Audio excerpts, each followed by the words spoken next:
আলাইকুম প্রিয় দেশবাসী, আপনারা সকলেই জানেন যে বাংলাদেশের ফেনী, কুমিল্লা এবং নোয়াখালী অঞ্চলে ভয়াবহ বন্যা পরিস্থিতি দেখা দিয়েছে।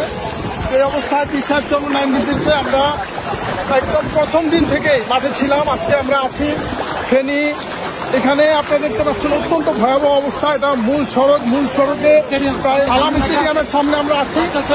এখানে আপনারা দেখতে পাচ্ছেন ভয়াবহ পানি। এখানে এই পরিস্থিতিতে একদম প্রথম দিন থেকে আমরা ইসলামী ছাত্র আন্দোলন বাংলাদেশ বিশ্বাস চরমনায় নির্দেশে আমরা মাঠে ছিলাম। আজকে এখানে দেখতে পাচ্ছেন যে এটা মূল সড়কে কোমর সমান পানি। ফুলগাজী অঞ্চলে মানুষ তাদের পরিবারগুলোর সাথে এক সপ্তাহের সময়ে তারা তাদের পরিবারগুলোর সাথে যোগাযোগ করতে পারছে না। এমন অবস্থায় এখানে কোনো নেটওয়ার্ক নেই। আমি এসেছি, কাজ করছি এবং চেষ্টা করছি মানুষের কাছে পৌঁছানোর জন্য। আপনারা আমাদের জন্য দয়া করবেন। ইসলামী ছাত্র আন্দোলন এই দেশের মানুষের জন্য আত্মমানবতার সেবায় সবসময় কাজ করছে, কাজ করে যাবে ইনশাআল্লাহ।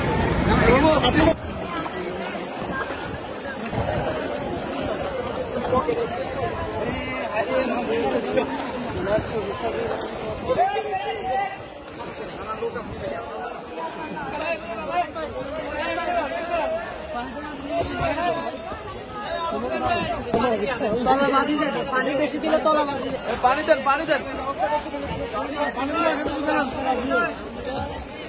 একটা বললে একটা দিবেন। এখানে একজন বাংলাদেশের পক্ষ থেকে আপনাদের জন্য তার ব্যবস্থা করা হয়েছে।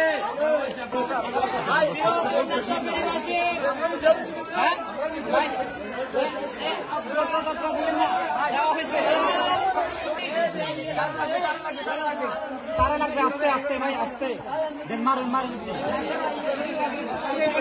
এখানে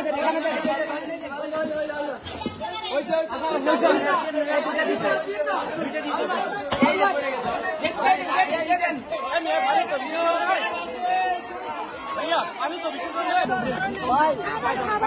পানি